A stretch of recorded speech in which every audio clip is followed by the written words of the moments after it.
নমস্কার। প্রসঙ্গ রবীন্দ্রনাথ। রবীন্দ্রনাথ ঠাকুরের গীতাঞ্জলি 1910 সালে প্রকাশিত হয় এবং গীতাঞ্জলির ইংরেজি অনুবাদের জন্য কবি 1913 সালে নোবেল পুরস্কার পান। আজ থেকে 100 বছরেরও বেশি আগে একটি 15-16 বছরের ছেলে এই গীতাঞ্জলি বইটি পড়ে দেখবার জন্য কি মারাত্মক ঝুঁকি নিয়েছিল, তা জীবনের ঝুঁকি নিয়েছিল, সেটা ভাবলেও আজ আমাদের শিউরে উঠতে হয়। তার নিজের লেখা থেকেই আমি পাঠ করে শোনাচ্ছি। আমাদের বাড়ির পাশে অষ্টম শ্রেণীর একটি ছাত্র ক্লাসে প্রথম হইয়া রবীন্দ্রনাথের গল্পগুচ্ছ পুরস্কার পাইয়াছিল। আমি ওই বইয়ের কাবুলিওয়ালা গল্পটি বহুবার পড়িয়াছি। পড়িতে পড়িতে আমার চক্ষু অশ্রুপূর্ণ হইত। তারপর 1916 সালের কথা। তখন আমি নবম শ্রেণীর ছাত্র।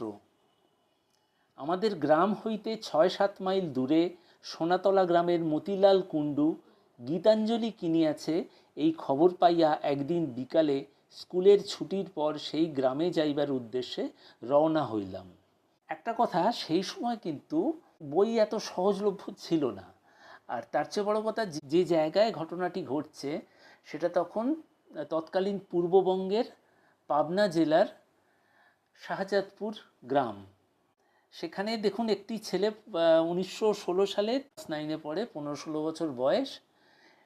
সে বইটি পড়ে দেখার জন্য 6-7 মাইল দূরে স্কুল ছুটির পর যাচ্ছে। 6-7 মাইল হিসেবে মোটামুটিভাবে 9 থেকে 10 কিলোমিটার।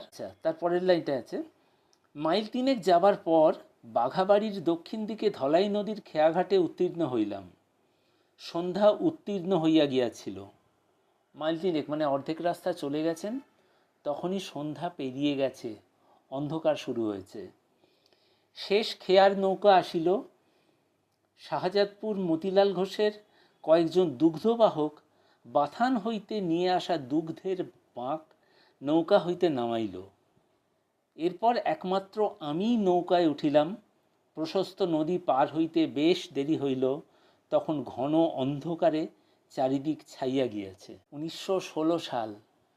গ্রাম, পথঘাট ঠিক নয়, রাস্তাঘাটে আলো তো ভাবাই যায় না। তার সঙ্গে লোকজনও কেউ নেই। সে একা ছেলেটি চলেছে বইটি সংগ্রহ করার উদ্দেশ্যে। বাঘাবাড়ি হইতে সোনাতলা পর্যন্ত রাই সরিষা ও মটরের চাষ হইত। সরিষা গাছগুলি হাত চারেক উঁচু। মটর গাছের লতা সরিষা গাছগুলিকে বেড়িয়া বেড়িয়া উপরে উঠিয়াছে। ওই মাঠে বাঘও থাকিত। আল রাস্তায় সোনাতলার অভিমুখে রওনা হইলাম। কিছুক্ষণ যাওয়ার পর একটা বিলের ধারে আসিলাম। এত অন্ধকার যে রাস্তা ও বিলের জল কিছুই দেখিতে পাই নাই। পরিস্থিতিটা একবার আমরা ভাবি।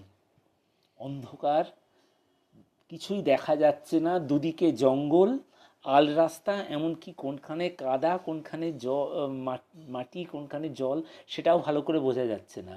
উনি বলছেন যে বাঘ থাকিত, কিন্তু বাঘ ছাড়াও তো আরো অন্যান্য সাপ, খোপ, শেয়াল, কিছু না হোক জোঁকও তো থাকতে পারতো না।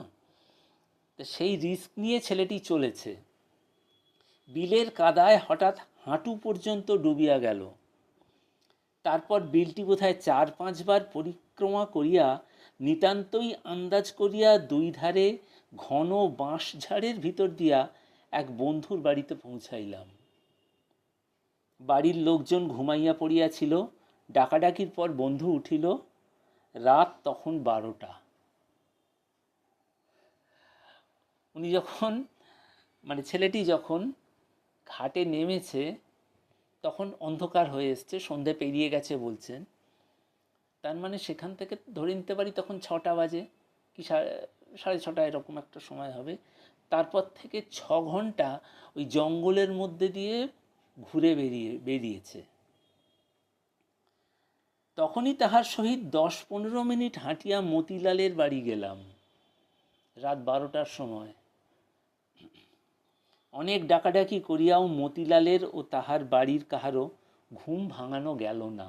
খুব স্বাভাবিক ব্যাপার, তখন মানুষ প্রচণ্ড পরিশ্রম করতেন, হয়তো চাষবাসও করতেন, রাত্রের ঘুমটা একদম সলিড ঘুম যাকে বলে তখন হতো, আর ঘুম না ভাঙাটাই খুব স্বাভাবিক। বন্ধুর বাড়িতে ফিরিয়া আসিলাম। পরদিন ভোরবেলা আবার মতিলালের বাড়ি গিয়া তাহাকে ঘুম হইতে উঠাইলাম, গীতাঞ্জলি লইয়া আসিলাম। এই লেখাটি যার, তার নাম হেমন্ত কুমার সরকার। 1 জানুয়ারি 1901 সালে এখনকার বাংলাদেশ বা সেই সময়কার অবিভক্ত বঙ্গের পাবনা জেলার শাজাদপুরে তার জন্ম হয়েছিল। পড়াশোনা শেষ করার পর কিছুদিন শিক্ষকতা করেছিলেন, তারপর স্বদেশী আন্দোলনে জড়িয়ে পড়েন, জেল হয়, জেল থেকে ছাড়া পেয়ে বিভিন্ন সমাজ কল্যাণমূলক কাজে নিজেকে যুক্ত করেন। পরবর্তীকালে শান্তিনিকেতনে আসেন রবীন্দ্রনাথের সঙ্গলাভের উদ্দেশ্যে এবং বিশ্বভারতীর সঙ্গে যুক্ত হন। তাকে বিদেশেও পাঠানো হয় কিছু ট্রেনিংয়ের জন্য। তারপর আজীবন ছিলেন, বিভিন্ন জায়গায় শ্রীনিকেতনের সঙ্গে যুক্ত ছিলেন এবং 1992 সালে তার প্রয়াণ ঘটে। দেখুন, এখানে সবচেয়ে আশ্চর্যের বিষয়টা এই যে শুধুমাত্র একটা বই পড়বার উদ্দেশ্যে একটি অল্প বয়সী ছেলে কি মারাত্মক ঝুঁকি নিতে পারে, জীবনের ঝুঁকি, যেখানে তার মানে প্রাণ সংশয় হতে পারত। হ্যাঁ, কিন্তু তার মনের মধ্যে যে অদম্য যে স্পিরিটটা রয়েছে, যে শুধুমাত্র গল্পগুচ্ছের কয়েকটা গল্প হয়তো পড়েছিল সে। প্রথমেই বলেছি যে তার এক বন্ধুর কাছে গল্পগুচ্ছ বইটা পেয়েছিলেন, সেইখানে তিনি মানে রবীন্দ্রনাথের প্রতি তার শ্রদ্ধা জন্মায়, রবীন্দ্রনাথের প্রতি আগ্রহ হয়। সেই জন্য রবীন্দ্রনাথের গীতাঞ্জলি কি এমন কি বইটি আছে যে যার জন্য তিনি নোবেল পুরস্কার পেয়েছেন, সেই উদ্দেশ্যে কতখানি নিজের জীবনকে বাজি রেখে বইটা সংগ্রহ করতে সে উদ্যোগী হয়। এই লেখাটি প্রথম প্রকাশিত হয় পরম্পরা উৎসব সংখ্যার 2021 সালে। আমি সেখান থেকেই পাঠ করে শোনালাম, তার আগে কোথাও এটি প্রকাশিত হয়নি। আজকে এই পর্যন্তই থাকুক। নমস্কার, সকলে ভালো থাকবেন।